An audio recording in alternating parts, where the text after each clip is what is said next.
When my stepfather passed, I gave the eulogy. I told stories about the man who raised me, who taught me how to fix a car and stand up for myself. My step-siblings pulled me aside after the service and said, "You made it sound like he loved you more than us." I said nothing. Later that night, they took down all the photos with me in them from the memorial table. I went back to say goodbye one last time. The door was locked. I never got to take anything of his. Not even the wrench he gave me when I was 10. I never thought the day would come when I'd have to say goodbye to Ray. He wasn't just my stepdad. He was my real dad in every way that mattered. My biological father left when I was 4. He barely called. Never sent birthday cards. I remember once asking him if he'd come to my soccer game. He said he'd try. He never showed. Ray came into my life when I was 6. He didn't come in with a big speech or some dramatic "I'm here to save you" moment. He just showed up one day to fix a leaky sink at our old duplex in Springfield, Missouri. He was quiet, tall, grease under his nails. I thought he looked like a giant. Later I found out he was a mechanic for 30 years. He started bringing me little tools to play with. One day he brought me a red-handled wrench. I still remember it. My name scratched into the side in his messy writing. That was the beginning. He married my mom 2 years later. It wasn't easy. I wasn't an easy kid. I had anger issues. I got into fights. I didn't trust men. But Ray stuck around. He didn't raise his voice. He didn't hit me. He taught me things instead. He taught me how to change a tire when I was 9. He let me help him rebuild an old Civic when I was 11. When I got in trouble at school, he didn't scold me. He asked me what I was trying to prove. When I told him I didn't know how to be tough, he said, "Being tough doesn't mean swinging fists. It means showing up even when people let you down." After my mom died of cancer, everything changed. I was 19. I was living at home, going to community college, working nights at a tire shop. Ray was a wreck. I was 2. I didn't know how to grieve, so I just worked. Ray would make dinner some nights and leave a plate in the fridge for me with a note that said, "Good job, kid." That was it. Simple. But it meant everything. Then Ray met Jackie. She was nice. A little cold, maybe. She had 3 kids, Tyler, Monica, and Brian. I didn't see them much. I had moved out by then. Jackie and Ray got married when I was 23. I didn't live in that house anymore, but Ray still called me every week. He'd ask about work, my car, the girls I was seeing. He never missed my birthday. He never stopped calling me Champ. When I got the call that Ray died, I couldn't move. A stroke. Just like that. He was gone. I flew in the next morning. Jackie picked me up from the airport. She was quieter than usual. She didn't cry. She just said, "Thanks for coming. He'd want you here." I helped set up the memorial service. They held it at the local church where Ray used to fix the pastor's truck for free. Jackie had a bunch of pictures printed: Ray fishing, Ray at work, Ray with the family. I brought some too. A photo of me and Ray rebuilding the Civic. One of us in the garage. One of him teaching me to shave. Jackie looked at them and just said, She didn't stop me from putting them up, though. When the service started, I was the one who got up to speak. I thought I was doing the right thing. I thought people needed to know the man he was. I talked about the nights we stayed up fixing engines. About how he taught me how to treat people with respect. About how he told me you don't need someone's permission to be worth something. I talked about how he raised me. When I sat back down, I noticed Monica and Tyler whispering.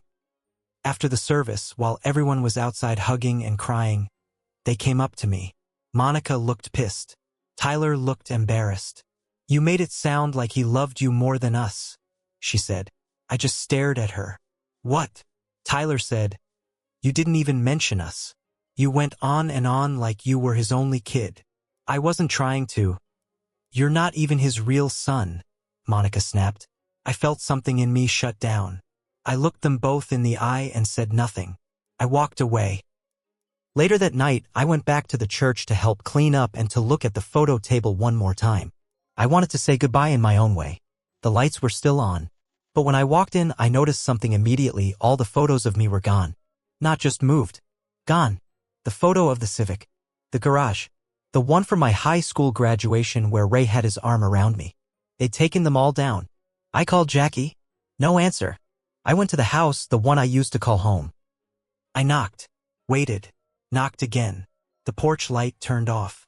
I stood there, heart pounding. I had nowhere to go, no one to call. The man who raised me was dead, and the people he left behind wanted me erased. So I left. But I didn't forget. And I didn't forgive. I flew back to Austin the next morning, still wearing the same suit from the funeral. I didn't sleep. I kept thinking about that wrench, the red-handled one with my name carved into it. I remembered the way Ray handed it to me that day in the garage, said, "You mess up a bolt, don't panic. You can always go back and fix it." I didn't just lose a tool. I lost a piece of him. I tried to let it go. For weeks, I did nothing. I told myself it wasn't worth it, that he wouldn't want me stirring up trouble, that maybe it was best to just remember him how I wanted. But it kept eating at me. Every day. Like something rotting behind a wall. So one night, I opened my laptop and started digging. I looked through the online obituary. No mention of me. I checked the guest list for the service. My name was crossed out. Literally crossed out. Someone had uploaded the handwritten list in a community post. My name was there with a red line through it. That's when I knew it wasn't just grief. It wasn't an oversight. It was personal. They wanted me gone. I reached out to Jackie one last time. I sent a long message. "I don't want anything that isn't mine. But Ray gave me that wrench. It was mine. He meant something to me, and I don't think he'd want me erased like this. I'm asking you to at least let me say goodbye the right way." She read it. Never responded. That was the final straw. I hired a lawyer. I didn't have much money, but I found a guy in Austin who did estate disputes. He looked over the will. Ray had one. And it was updated just 3 years ago. And in it, plain as day. To Thomas Barnes, I leave my 1992 Honda Civic, the red-handled wrench in my toolbox, and the contents of my workbench. I stared at the screen for a long time. They knew. Jackie knew he left that stuff to me. She just didn't care. And that Civic? It wasn't in the garage anymore.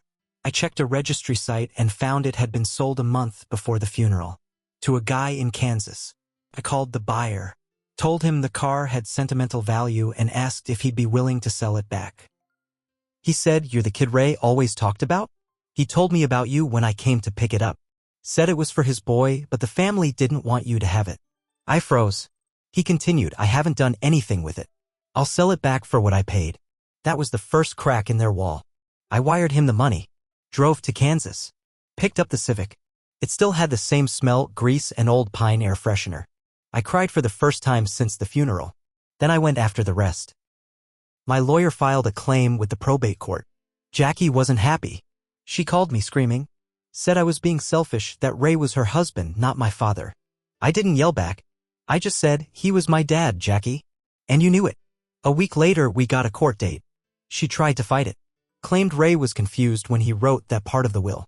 That the wrench and the Civic were given away by accident. But I had something better than lawyers. I had a voicemail from Ray sent 6 months before he died. "Hey champ, I finally got around to organizing the garage. Found that old wrench, your wrench. Still has your name on it. Don't worry, I'm keeping it safe for you. You'll get it when the time comes." That voicemail changed everything. The judge ruled that Jackie had violated the will. She was ordered to return the wrench and anything from the workbench that wasn't already sold. The Civic was already mine. The rest would be handed over within 10 days. But Jackie didn't give up. She said the wrench was missing. Claimed someone must have taken it. I didn't believe her. So I did something I never thought I'd do. I drove back to Missouri. Straight to that house. The one they locked me out of. I waited until the morning. Watched from my car as Brian left for work. Jackie took Monica's kid to school. The house was empty. I knocked. Nothing. I tried the garage side door. Locked. But the side window. Still broken from years ago.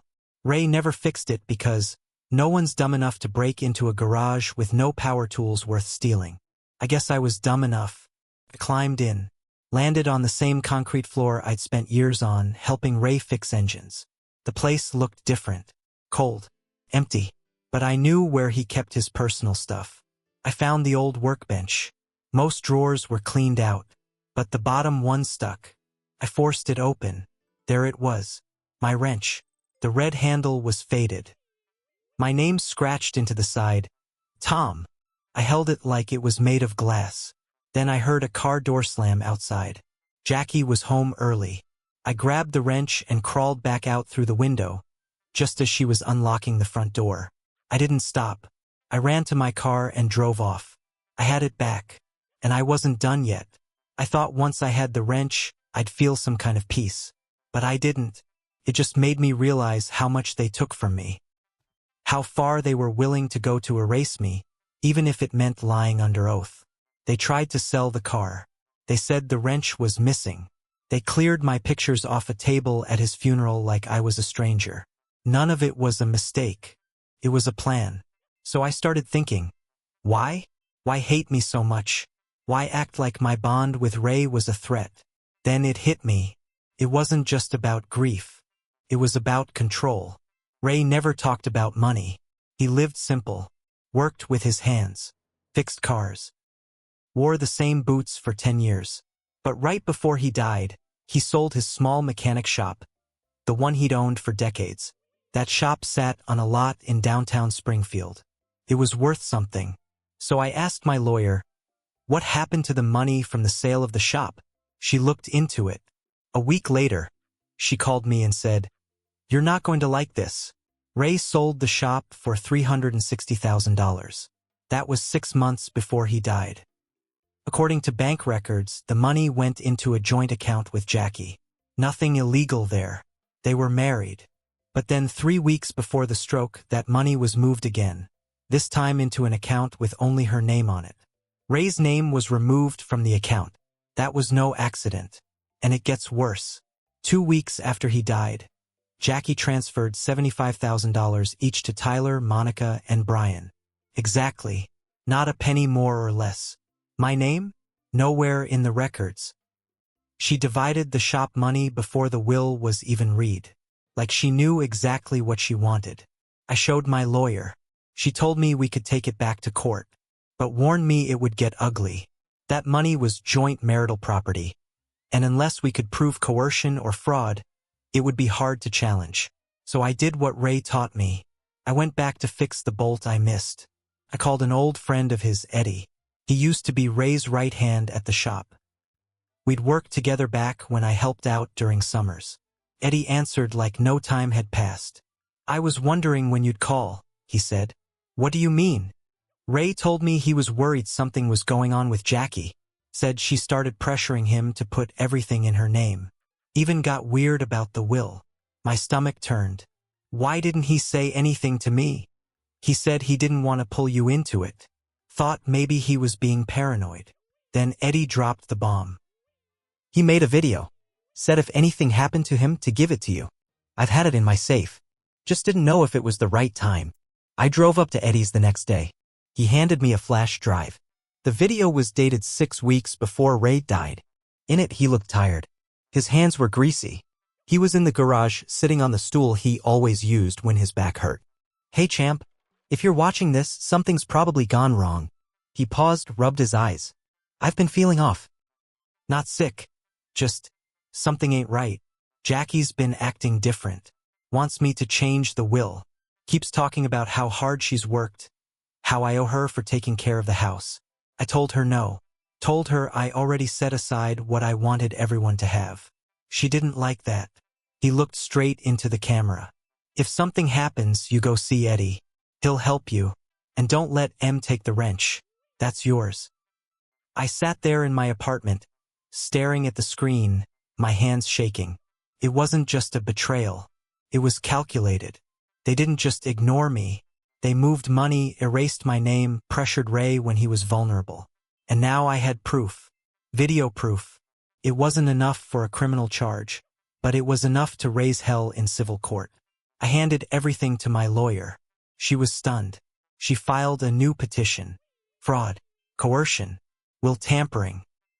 We requested a full accounting of Ray's estate, including assets sold or transferred in the final year of his life. Jackie panicked. She called me again. This time she cried.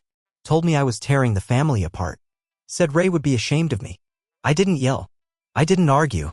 I just said, "Then why did he record a goodbye video just in case you got your way?" She went silent, then hung up. The case dragged out for 6 more months. Jackie's lawyer tried to bury us in paperwork. Claimed Ray had early cognitive decline, and that he made irrational decisions in his final year. Claimed I manipulated him, used my mother's death to stay in his life.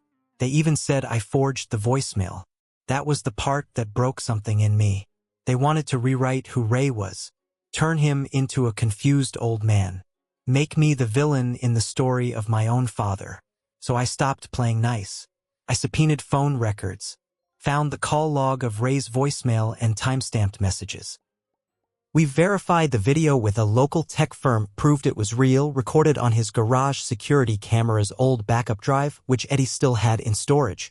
Then came the best part. Ray had a safety deposit box. Jackie didn't even know about it. Inside was a signed copy of the original will, handwritten notes, letters, and receipts showing he paid off Monica's car, helped Tyler with college loans, and gave Brian $5,000 for a business that never took off. He gave them all something in life. He left me what he built. The judge looked through everything, every file, every voice message, the video, the records. And then she asked Jackie, "Why did you lie about the wrench? Why erase the photos? Why change the accounts?" Jackie just cried, didn't answer. The court ruled in my favor. They froze the bank account, forced her to return the remaining $135,000.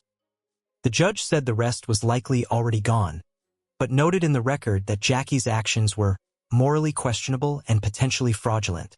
It was the legal equivalent of being slapped in the face in front of a crowd. Tyler and Monica tried to appeal. They lost. The court costs alone ate up most of what they'd been gifted.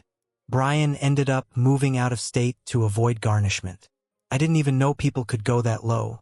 But they did. I took the money, used it to reopen Ray's old shop. I renamed it Ray & Son Auto Repair. I put the red-handled wrench in a glass case on the wall. Sometimes I stare at it when I lock up at night. And I still hear him, his voice, quiet and steady. "You mess up a bolt, don't panic. You can always go back and fix it." But I did make one mistake. I didn't speak up sooner. I let them make me small. I let silence do the damage. Ray deserved better than that. So now, when people ask about the shop, I tell them the truth. Not the watered-down version. I say, my dad raised me even when he didn't have to. And when he died, his other family tried to erase me. But I fought. Because blood means nothing without love. And love means fighting when no one else will. They took everything they could. And I still won.